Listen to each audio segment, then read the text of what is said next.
अस्सलामुअलैकुम।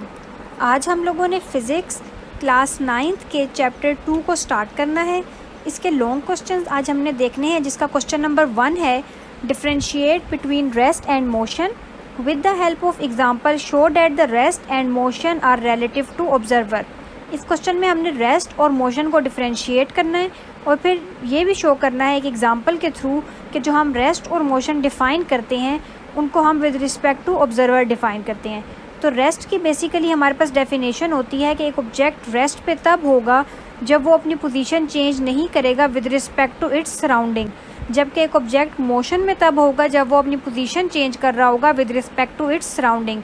जब हम रेस्ट और मोशन की कंप्लीट डेफिनेशन लिखते हैं तो हम सिर्फ रेस्ट के लिए ये नहीं कहते कि ऑब्जेक्ट रेस्ट में होगा जब वो अपनी पोजीशन चेंज नहीं करेगा, बल्कि हमने साथ with respect to its surrounding mention करना होता है, क्योंकि जब रेस्ट और मोशन क्योंकि रिलेटिव क्वांटिटीज़ हैं तो हम इनको विद रिस्पेक्ट टू सराउंडिंग ही डिफ़ाइन करते हैं। सेम यही केस हमारे पास मोशन के लिए है। अब क्योंकि यहाँ पे हमने ये भी शो करना है कि रेस्ट और मोशन हम ऑब्जर्वर के रिस्पेक्ट से डिफ़ाइन करते हैं, तो यहाँ पे एक हम एग्जांपल कंसीडर करते हैं पैसेंजर्स की, जो कि किसी एक मूविंग बस में हैं। जब दो पैसेंजर्स किसी बस में बैठे हुए होंगे और वो एक दूसरे को देखेंगे तो एक पैसेंजर के अकॉर्डिंग दूसरा पैसेंजर रेस्ट में है, वो मूव नहीं कर रहा। तो इस सिचुएशन में हम कहेंगे कि वो जो पैसेंजर बस के अंदर बैठा हुआ है वो रेस्ट पोजीशन में है, जबकि अगर कोई बंदा बाहर बस स्टॉप पे खड़ा हुआ इस मूविंग बस को देखता है तो उस बंदे के अकॉर्डिंग बस भी मूव कर रही है और उसमें जो बैठा हुआ पैसेंजर है वो भी मोशन में है। तो इस तरह से अगर एक ऑब्जर्वर बस के अंदर है तो एक पर्सन जो कि बस के अंदर ट्रैवल कर रहा है वो रेस्ट में होगा, और अगर ऑब्जर्वर हमारा बस से बाहर है और बस उसके आगे से मूव करके गई है तो उसके अकॉर्डिंग जो पैसेंजर है बस में बैठा हुआ वो मोशन में है। तो यहाँ से हम कह सकते हैं कि जो रेस्ट और मोशन है ये हम डिफ़ाइन करते हैं relative to the observer. Long response questions में हमारे पास क्वेश्चन नंबर 2 है what are different types of motion, define each type of motion with examples from daily life. इस क्वेश्चन में हमने टाइप्स ऑफ मोशन डिफ़ाइन करनी है और फिर हर टाइप ऑफ मोशन को डिफ़ाइन करके उसकी एग्जांपल भी डेली लाइफ से बतानी है। इस क्वेश्चन का आंसर हमारे पास बुक के पेज नंबर 38 पे गिवन है। टाइप्स ऑफ मोशन हमारे पास होती हैं ट्रांसलेटरी मोशन, रोटेटरी मोशन और वाइब्रेटरी मोशन। और यहाँ से ट्रांसलेटरी मोशन की हमारे पास सब टाइप्स हैं rectilinear motion, curvilinear motion and random motion. तो इस क्वेश्चन में हम पहले टाइप्स ऑफ मोशन डिफाइन करेंगे कि हमारे पास टाइप्स ऑफ मोशन 3 हैं, ट्रांसलेटरी, रोटेटरी और वाइब्रेटरी मोशन, और हम इन 3 टाइप्स को सब टाइप्स में मेंशन करेंगे ट्रांसलेटरी मोशन की। फिर क्योंकि हमारे पास ये डिटेल्ड क्वेश्चन है तो हमारे पास ट्रांसलेटरी मोशन की डेफिनेशन ये गिवन है और साथ इसकी एग्जांपल, रोटेटरी मोशन की भी डेफिनेशन और एग्जांपल गिवन है, इसी तरह वाइब्रेटरी मोशन की भी डेफिनेशन और एग्जांपल गिवन है। जब हम ट्रांसलेटरी मोशन डिफ़ाइन कर रहे होंगे तो हम इसकी डेफिनेशन और एग्जांपल बताएंगे। उसके बाद हम टाइप्स ऑफ ट्रांसलेटरी मोशन बताएंगे, जिसमें हम रेक्टिलिनियर मोशन, कर्वीलिनियर मोशन और रैंडम मोशन को डिफ़ाइन करेंगे उनकी एग्जांपल्स के साथ। फिर हम रोटेटरी मोशन को डिफ़ाइन करेंगे और एंड में हम डिफ़ाइन करेंगे वाइब्रेटरी मोशन को। तो इस क्वेश्चन में आपने इस चार्ट को डिफ़ाइन करना है, लेकिन in the form of chart नहीं लिखना, बल्कि हम इसको लॉन्ग डिटेल्ड क्वेश्चन की फॉर्म में लिखेंगे। क्वेश्चन नंबर 3 है what are scalars and vectors, give example, how are vectors represented symbolically and graphically. इस क्वेश्चन में हमने स्केलर और वेक्टर को डिफ़ाइन करना है और ये बताना है कि वेक्टर्स को हम सिम्बोलिकली और ग्राफिकली कैसे रिप्रेजेंट करते हैं। तो इसका आंसर हमारे पास बुक में पेज नंबर 14 पे गिवन है। इसमें हमारे पास चैप्टर नंबर 1 में डिफ़ाइन हुए with scalars physical quantities which can completely describe by numerical magnitude with proper units are termed as scalars. तो ये हमारे पास स्केलर की डेफिनेशन है और इसके आगे इसकी एग्जांपल्स भी मेंशन है। तो ये फर्स्ट पैराग्राफ हमारे पास आ जाएगा स्केलर्स में। इसी तरह हमारे पास वेक्टर में ये गिवन है physical quantities which require not only magnitude with proper unit but also directions are termed as vectors. तो हमारे पास ये वेक्टर्स की डेफिनेशन है और इसी के आगे हमारे पास वेक्टर्स की एग्जांपल भी गिवन है। तो स्केलर में आपके पास ये पैराग्राफ आ जाएगा, वेक्टर्स में आपके पास ये आ जाएगा। और क्योंकि हमने इस क्वेश्चन में वेक्टर की रिप्रेजेंटेशन भी बतानी है तो यहाँ पे हमारे पास वेक्टर की रिप्रेजेंटेशन सिम्बोलिकली और ग्राफिकली गिवन है। सिम्बोलिकली हमारे पास वेक्टर्स को हम रिप्रेजेंट करते हैं अगर उनके ऊपर एरो हेड लगा हुआ हो या वो बोल्ड लिखे हुए हों, तो ये हमारे पास सिंबॉलिक रिप्रेजेंटेशन है वेक्टर्स की, और ग्राफिकल रिप्रेजेंटेशन में हम इसको एक एरो से शो करते हैं, जिसमें हेड जो है वो हमारे पास एरो की जो डायरेक्शन है वो डायरेक्शन ऑफ डैट वेक्टर बताती है, और जो हमारे पास एरो की जो लेंथ है ये हमें इसकी मैग्नीट्यूड बताती है। तो ये हमारे पास यहाँ पे सारा कुछ डिफाइंड है। तो आपने इसमें ये सिंबॉलिक और ग्राफिकल रिप्रेजेंटेशन में ये वाला बॉक्स लिखना है। सिंबॉलिक के साथ हमारे पास ये है और ग्राफिकल रिप्रेजेंटेशन में हमारे पास ये एरो हेड वाली एग्जाम्पल है। क्वेश्चन नंबर 4 है, define the term position, differentiate between distance and displacement. इस क्वेश्चन में पहले हमने पोजीशन को डिफाइन करना है और फिर डिस्टेंस और डिस्प्लेसमेंट को डिफरेंशिएट करना है। तो पोजीशन को डिफाइन करते हैं। बेसिकली जब हमने किसी भी प्लेस या पॉइंट की पोजीशन डिफाइन करनी होती है तो हम उसकी लोकेशन बताते हैं with respect to some origin. For example यहाँ पे हमने एग्जांपल मेंशन की है the position of school from the home. तो हम यहाँ पे पोजीशन बता रहे हैं स्कूल की with respect to the origin या रेफरेंस हमारा है होम। इसी तरह हमने इस क्वेश्चन में डिफरेंशिएट करना है डिस्टेंस और डिस्प्लेसमेंट को। तो डिस्टेंस हमारे पास 2 पॉइंट्स अगर हों तो उनके दरमियान अगर डिस्टेंस हम मेजर करें तो ओवरऑल 2 पॉइंट्स के दरमियान में जो लेंथ होती है उसको हम मेजर करते हैं एज डिस्टेंस बिटवीन 2 पॉइंट्स, और डिस्प्लेसमेंट हमारे पास उन 2 पॉइंट्स के दरमियान में शॉर्टेस्ट डिस्टेंस होता है।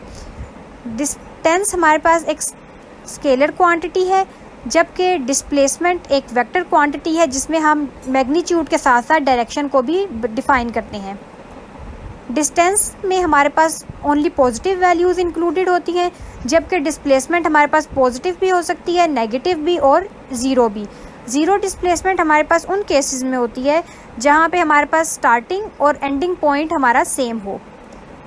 नेक्स्ट हम बेसिकली ये डिफ़ाइन करते हैं कि डिस्टेंस, क्योंकि हमारे पास 2 पॉइंट्स के दरमियान जो पाथ है उसकी लेंथ है, तो हम 2 पॉइंट्स के दरमियान में जब एक पॉइंट से दूसरे पॉइंट पे मूव करते हैं तो हम कोई भी पाथ ले सकते हैं। तो जब हम डिफरेंट पाथ लेंगे तो हमारे पास डिस्टेंस डिफरेंट भी हो सकता है और सेम भी हो सकता है। तो यहाँ से हम डिफ़ाइन कर सकते हैं कि distance between 2 points can be same और different based on the path chosen. जबकि डिस्प्लेसमेंट, क्योंकि हमारे पास 2 पॉइंट्स के दरमियान में शॉर्टेस्ट पाथ है और शॉर्टेस्ट पाथ एक ही होगा, तो हमारे पास डिस्प्लेसमेंट बिटवीन 2 पॉइंट्स हमेशा सेम होगी। क्वेश्चन नंबर 5 है, differentiate between speed and velocity, also define average speed, uniform and variable speeds, average velocity, uniform velocity and variable velocities. इस क्वेश्चन में सबसे पहले हमने स्पीड और वेलोसिटी को डिफरेंशिएट करना है। तो स्पीड हमारे पास basically rate of change of distance होता है, तो हम इसको डिफाइन कर सकते हैं as rate at which an object covers a certain distance. इसी तरह वेलोसिटी हमारे पास होती है rate of change of position, या फिर इसको हम डिफाइन कर सकते हैं as rate of change of displacement. Speed हमारे पास एक स्केलर क्वांटिटी है और वेलोसिटी हमारे पास एक वेक्टर क्वांटिटी है। तो स्पीड में हम सिर्फ मैग्नीट्यूड डिफाइन करते हैं, जबकि अगर हम मैग्नीट्यूड के साथ डायरेक्शन भी डिफाइन कर दें तो वो हमारे पास वेलोसिटी बन जाती है। जिस तरह अगर हम डिफाइन करें a car moving at 4 miles per hour, तो इसमें 40 माइल्स पर आवर जो है वो स्पीड है। अगर हम इसी को यूँ डिफाइन करें a car moving at 40 miles per hour towards east, तो क्योंकि यहाँ पे अब हमने 40 माइल्स पर आवर के साथ डायरेक्शन ईस्ट की भी डिफाइन कर दी है, तो अब ये हमारे पास स्पीड नहीं बल्कि वेलोसिटी बन जाएगी। नेक्स्ट इस क्वेश्चन में हमने एवरेज स्पीड डिफाइन करनी है। एवरेज स्पीड बेसिकली डिफाइन करने के लिए हम टोटल डिस्टेंस ट्रेवल्ड को डिवाइड करते हैं टोटल टाइम से, तो ये हमारे पास आ जाती है एवरेज स्पीड। इसी तरह यूनिफॉर्म स्पीड हमारे पास एक बॉडी की तब होती है जब वो इक्वल डिस्टेंस ट्रैवल करे इक्वल अमाउंट ऑफ टाइम में। फॉर एग्जांपल, अगर एक बॉडी 5 सेकंड्स में 2 मीटर डिस्टेंस ट्रैवल करती है तो वो अगले 5 सेकंड में भी 2 मीटर डिस्टेंस ही ट्रैवल करे, और फिर उससे अगले 5 सेकंड में भी 2 मीटर डिस्टेंस ही ट्रैवल कर रही हो, तो फिर बॉडी को हम डिफ़ाइन करते हैं कि उसकी स्पीड जो है वो यूनिफॉर्म है। इसी तरह वेरिएबल स्पीड अगर हमने डिफ़ाइन करनी हो, तो अगर सेम डिस्टेंस ट्रैवल करने के लिए बॉडी को वेरिएबल टाइम रिक्वायर्ड है, तो इस केस में जो बॉडी की स्पीड होगी वो वेरिएबल स्पीड होगी। नेक्स्ट है हमारे पास average velocity. Average velocity basically हमारे पास होती है ratio of total distance to the total time interval. इसी तरह यूनिफॉर्म वेलोसिटी हमारे पास एक बॉडी की तब होती है जब बॉडी इक्वल डिस्टेंस ट्रैवल करे in equal interval of time, और अगर बॉडी अनइक्वल डिस्प्लेसमेंट ट्रैवल कर रही है in equal interval of time, तो हम उस सिचुएशन में कहते हैं कि जो बॉडी की वेलोसिटी है वो वेरिएबल है। क्वेश्चन नंबर 9 है, what are freely falling bodies, What is gravitational acceleration? Write down the sign conventions for gravitational acceleration and write 3 equations of motion for freely falling bodies. तो सबसे पहले हमने इस क्वेश्चन में डिफाइन करना है फ्रीली फॉलिंग बॉडीज़ को।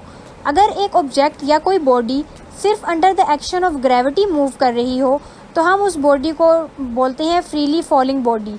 For example a ball falling under the action of gravity. Gravitational acceleration क्या होती है? हमारे पास जो फ्रीली फॉलिंग बॉडी होती है वो किसी न किसी एक्सेलरेशन से मूव कर रही होती है। तो जो एक्सेलरेशन फ्रीली फॉलिंग बॉडी की होती है, इस एक्सेलरेशन को हम बोलते हैं ग्रेविटेशनल एक्सेलरेशन और इसको हम डिनोट करते हैं स्मॉल g से। ग्रेविटेशनल एक्सेलरेशन हमारे पास एक कांस्टेंट है जिसकी वैल्यू होती है 9.8 मीटर पर सेकंड स्क्वायर। अगर एक बॉडी हमारे पास डाउनवर्ड डायरेक्शन में आ रही होगी, यानी कि एक बॉडी डाउनवर्ड डायरेक्शन में मूव कर रही होगी, तो उसकी g की वैल्यू को हम पॉजिटिव लेंगे, यानी कि इसके लिए हमारे पास g की वैल्यू होगी 9.8 मीटर पर सेकंड स्क्वायर। लेकिन अगर एक बॉडी अपवर्ड डायरेक्शन में मूव कर रही है तो यही वैल्यू हम नेगेटिव में कंसीडर करेंगे, यानी कि अपवर्ड मूविंग बॉडी के लिए हमारे पास g इक्वल होगा -9.8 मीटर पर सेकंड स्क्वायर के।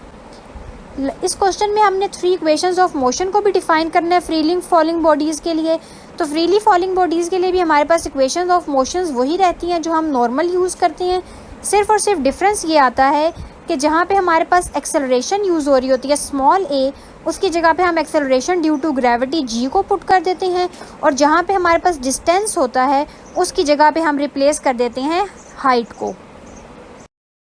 क्वेश्चन नंबर 7 है draw distance time graph for rest, uniform speed, increasing speed and decreasing speed. इस क्वेश्चन में हमने डिस्टेंस टाइम ग्राफ्स डिफाइन करने हैं rest, uniform speed, increasing speed और डिक्रीजिंग स्पीड के लिए।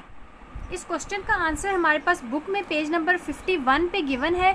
डिस्टेंस टाइम ग्राफ, ये 4 ग्राफ्स हैं हमारे पास for rest, uniform speed, increasing speed और डिक्रीजिंग स्पीड। तो आपने इसमें ये वाले 4 डिस्टेंस टाइम ग्राफ्स बनाने हैं जो कि हमारे पास पेज नंबर 51 पे गिवन है। नेक्स्ट हमारे पास क्वेश्चन में है draw the speed time graph for zero acceleration, uniform acceleration and uniform D acceleration. Also show that area under the time graph represents distance covered by the body. इस question में हमने पहले 3 speed time graphs बनाने हैं जिसमें हमारे पास x axis पे होगा टाइम और वाई एक्सिस पे होगा v।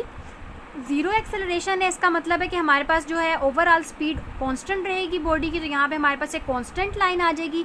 ये हमारे पास ग्राफ है ज़ीरो एक्सेलरेशन का। यूनिफॉर्म एक्सेलरेशन का ग्राफ बनाने के लिए हमने यूनिफॉर्मली इंक्रीजिंग स्पीड को लेना है, और अगर हम यूनिफॉर्मली डिक्रीजिंग स्पीड को लेंगे तो यहाँ से हमारे पास यूनिफॉर्म डी एक्सेलरेशन का ग्राफ आ जाएगा। नेक्स्ट हमने इस क्वेश्चन में बताना है कि also show that area under the speed time graph represents distance covered by the body. इसमें हमने ये शो करना है कि अगर हम एक स्पीड टाइम ग्राफ को देख रहे हैं तो उसका area under the graph distance covered बताता है। इसका आंसर हमारे पास बुक में पेज नंबर 54 पे गिवन है। Area under speed time graph represents a distance covered by the body. इसमें आपने ये वाला आर्टिकल लिखना है जिसमें उन्होंने ये शो किया हुआ है कि स्पीड टाइम ग्राफ अगर एक रेक्टेंगुलर शेप में हो या हमारे पास ये जो ये स्ट्रेट लाइन में है, इसका अगर हम एरिया फाइंड आउट करेंगे, क्योंकि एरिया ऑफ रेक्टेंगल बनना चाहिए, तो ये equal to area of rectangle ही आ रहा है जो कि एक्चुअल में distance travelled by the body है। इसी तरह अगर एक बॉडी यूनिफॉर्मली स्पीड के साथ मूव कर रही है तो इस केस में इसका जो एरिया अंडर द ग्राफ होगा वो एरिया ऑफ ट्रायंगल से निकलेगा और वो भी हमारे पास distance covered by the body आएगा। तो इस क्वेश्चन के आंसर में आप लोगों ने ये वाला आर्टिकल डिफाइन करना है इन फिगर्स के साथ।